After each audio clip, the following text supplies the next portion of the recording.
O preço do petróleo disparou com a falta de previsão de reabertura de uma das principais rotas de escoamento da produção, o Estreito de Hormuz, por onde também passa o gás natural importante para o mundo. 20% do petróleo, 20% do gás natural. Para a gente entender como isso influencia e também uma possível crise econômica, a gente conversa agora com o economista Marcelo Bassani. Está aqui conectado conosco para nos explicar um pouquinho melhor a situação atual. Marcelo, obrigado por estar aqui conosco. Boa tarde. Boa tarde, João. Boa tarde para todos os telespectadores da Band News. Agradeço aqui a participação.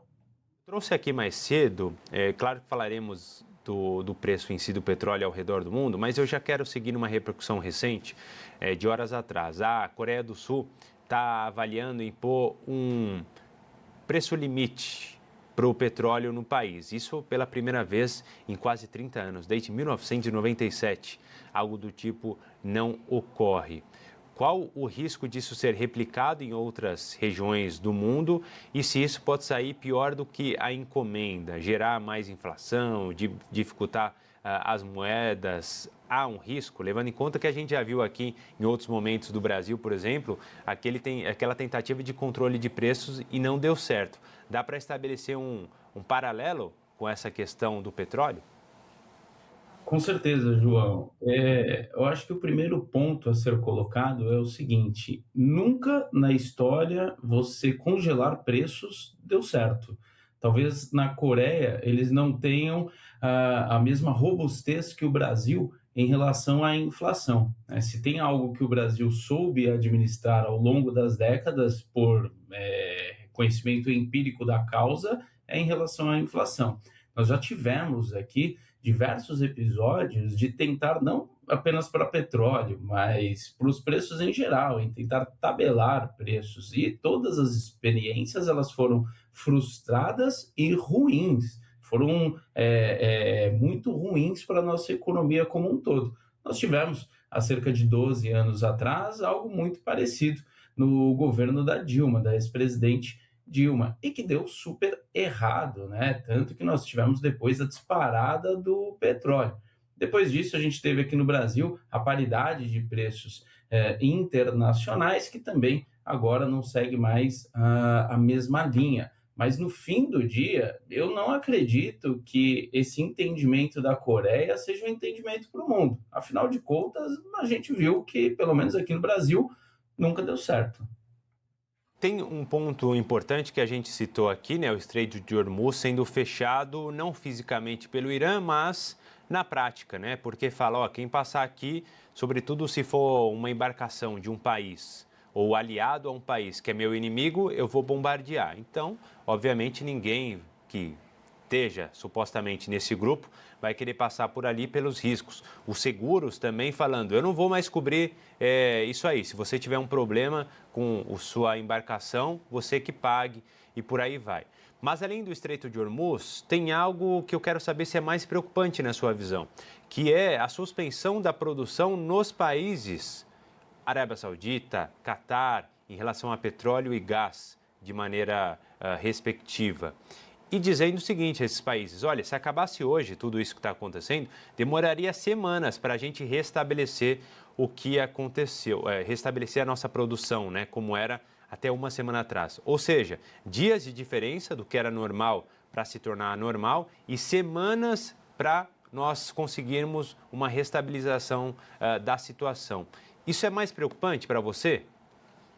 Com certeza, o grande determinante em relação a preços e à inflação é o tempo que vai durar essa crise toda no Oriente Médio, esse conflito entre Irã e Estados Unidos. Porque hoje são dias, semanas. Se esse movimento continuar, eles podem demorar até meses e o preço disparar. Tem, para você ter uma ideia, João, nós tínhamos no começo do ano algo em torno, uma perspectiva do preço do Brent, o barril de petróleo, que é referência inclusive para a Petrobras, em torno de US$ 55 o barril. Era a ideia, né? Ninguém falava em grandes altas do petróleo antes desse conflito. Ele fechou agora na última cotação a mais de US$ 92 o barril, né? 92, 93 mais ou menos. E já tem diversas casas de análises que falam no preço do barril em mais de US$ 100. No fim do dia, é uma lei de oferta e demanda. Se eu tenho menos produtos sendo ofertados, e a demanda ela é constante, é economia clássica. Os preços eles vão subir. Uma vez que o preço sobe, nós vamos ter um impacto inflacionário para o mundo como um todo, porque muitas pessoas podem pensar: ah, mas é só no petróleo ali e o pessoal que trabalha com a parte de combustíveis, quando na verdade não. O preço do petróleo mais alto, ele impacta em muita coisa. Imagina que para os diversos produtos que a população mundial consome, para eles chegarem até as casas, eles precisam de transporte. Esse transporte, via de regra, muitas vezes ele vai ser ou pelo diesel ou por outros combustíveis derivados do petróleo também. Isso impacta direto no preço dos alimentos, né, no geral, e a gente pode ter uma escalada dos juros no mundo como um todo para cima. E essa pressão inflacionária aí, ela pode impactar uma demora de cortes de juros que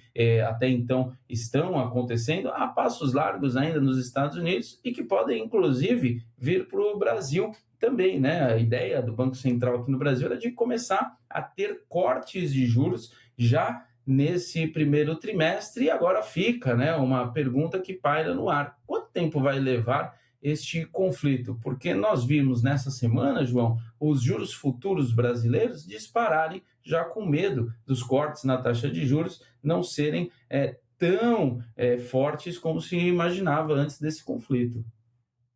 Estou vendo aqui, inclusive, o Kuwait dizendo que também vai cortar a sua produção de petróleo, enquanto o Estreito de Hormuz dificulta, né, a situação do mercado de energia.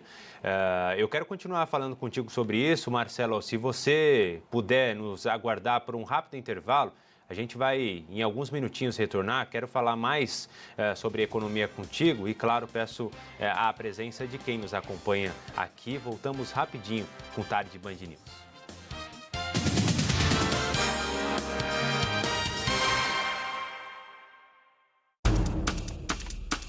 Muito bem, deputado. E como é que o senhor se posiciona diante disso, que é uma vergonha, né? Ah, entendi. Na hora da eleição vale tudo. Que bom. Aqui você vai lidar com a verdade dos fatos. Opinião é como cotovelo, orelha, todo mundo tem, não é? Agora, informação aí já é coisa mais rara. Se você gostasse de tudo que eu falo, você não seria você, você seria eu. Ah, Reinaldo, mas eu não gosto das análises que você faz. Eu não quero que você goste nem desgoste, eu quero que você pense a respeito. Ah, mas eu só gosto de ouvir as coisas com as quais eu concordo. Faz o seguinte, acorda, faz um discurso diante do espelho e pronto, né? Você fica satisfeito. Se as coisas estão confusas, atrapalhadas, enroladas, vem pra cá que a gente desconfunde. É por isso que esse programa chama O É da Coisa. O É da Coisa, com Reinaldo Azevedo. De segunda a sexta-feira, às 6 da tarde, ao vivo, na Band News TV.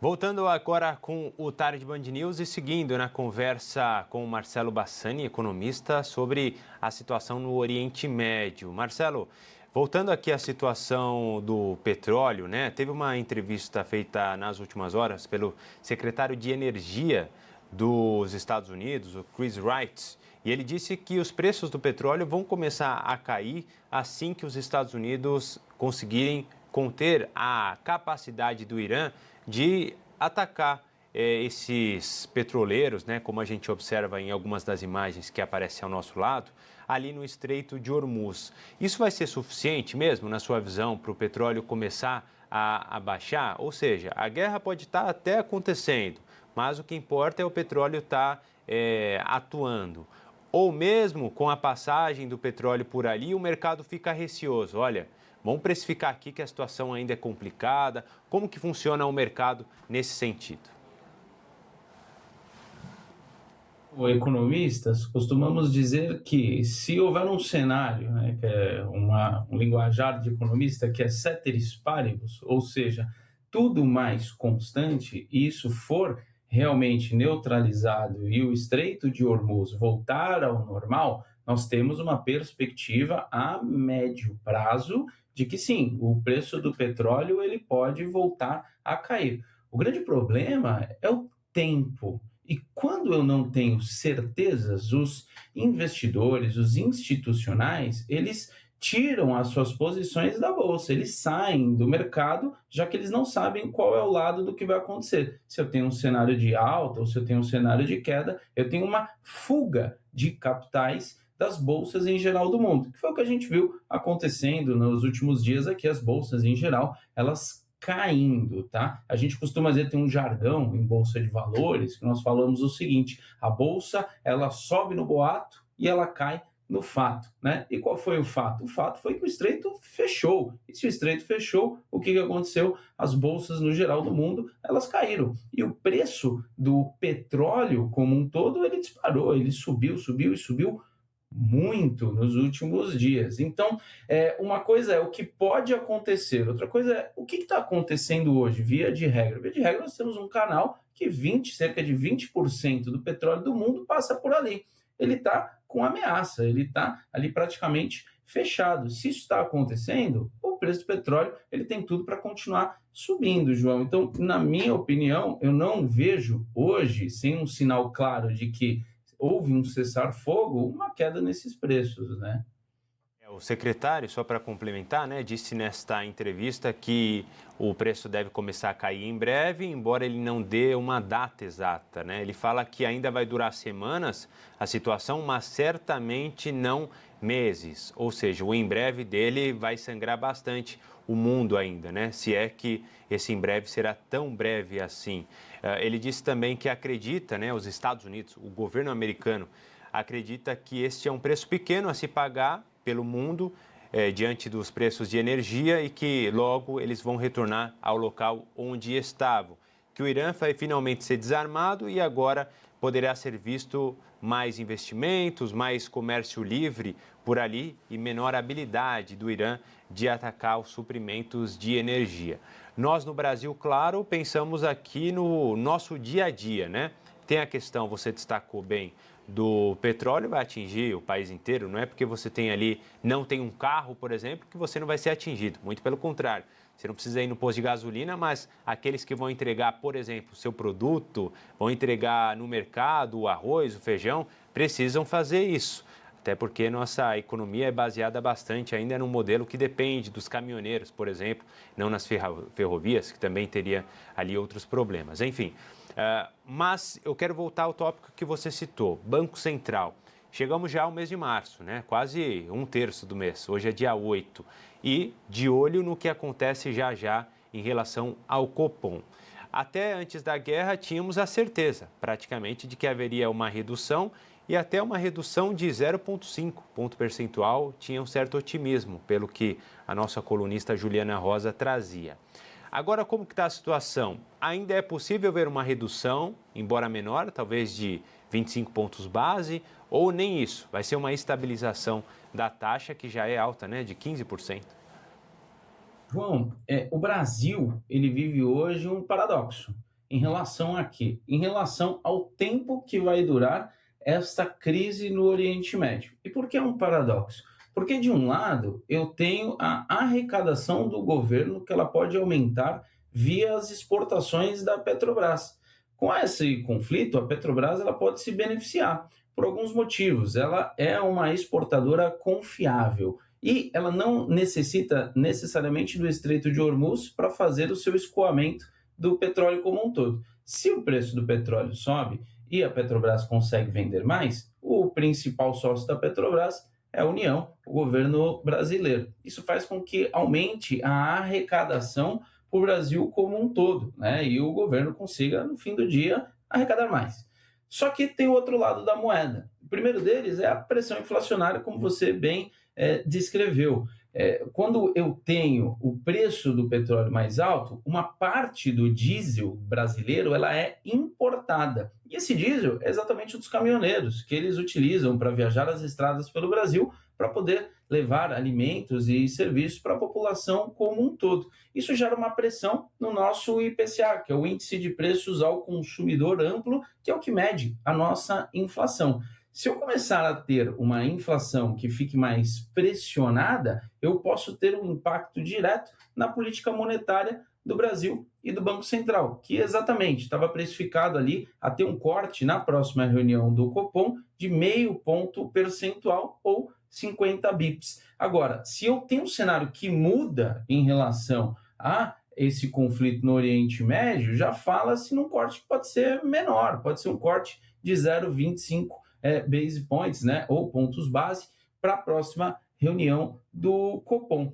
Novamente, o que vai mandar será muito do que vai se desenrolar ao longo dessa semana. Se entendermos que o que foi dito em relação aos especialistas e ao pessoal que trabalha no governo americano, que será algo curto, nós podemos ter um corte da curva de juros que continue como estava antes deste conflito. Se for entendido pelo mercado, pelo próprio Banco Central, que isso vai demorar um pouco mais, aí a gente pode ter uma queda gradual, porém de menor, né, corte de juros em relação ao que se esperava. O que eu faço um alerta aqui é o que o mercado está precificando. Essa semana aqui, os juros futuros, né, as curvas de juros futuros, que são as que precificam quanto que será os juros no Brasil nos próximos anos, elas dispararam, elas subiram consideravelmente após essa escalada do conflito. Então, fica aí a nossa atenção, porque pode haver corte de juros, porém o mercado está começando a precificar, João, que esses cortes podem ser menores do que os esperados.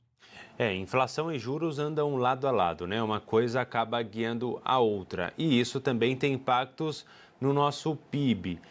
É possível, é factível pensar que o nosso PIB vai ser impactado por essa crise, então, não só o nosso como o PIB global, mas, claro, destacando o Brasil. Até pelos dados recentes, né? Nós crescemos 2,3% no ano passado, abaixo da média global, e saímos até mesmo dos 10 maiores PIBs do mundo.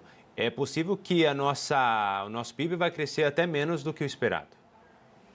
João, é possível e é real esta preocupação. A perspectiva pelo relatório Focus das últimas semanas estava em algo em torno de 1,8% de crescimento para esse ano. Isso acontece por quê? Porque os juros do Brasil ele é um dos mais altos dos últimos 20 anos. 15% ao ano de juros, ele se deve porque nós temos uma inflação que estava fora das nossas metas de inflação. O Brasil tem uma meta que o Banco Central alcança de 3% ao ano. E tem uma banda dessa meta de 1,5 ponto percentual para mais, 1,5 ponto percentual para menos. Estava muito fora dessa banda. A boa notícia é que agora já está bem mais perto, né, da banda do limite, ali do meio, que é em torno de 3%, já está abaixo dos 4%, a perspectiva de inflação. Só que o que acontece no fim do dia? O remédio para controlar a inflação, ele é amargo. E esse remédio ele se chama taxa de juros. Se eu tenho um cenário que a curva da inflação ela começa a subir novamente, eu vou ter uma queda, uma demora para ter queda na minha taxa de juros. E juros mais caros, João, eles significam o seguinte, significam que é mais caro para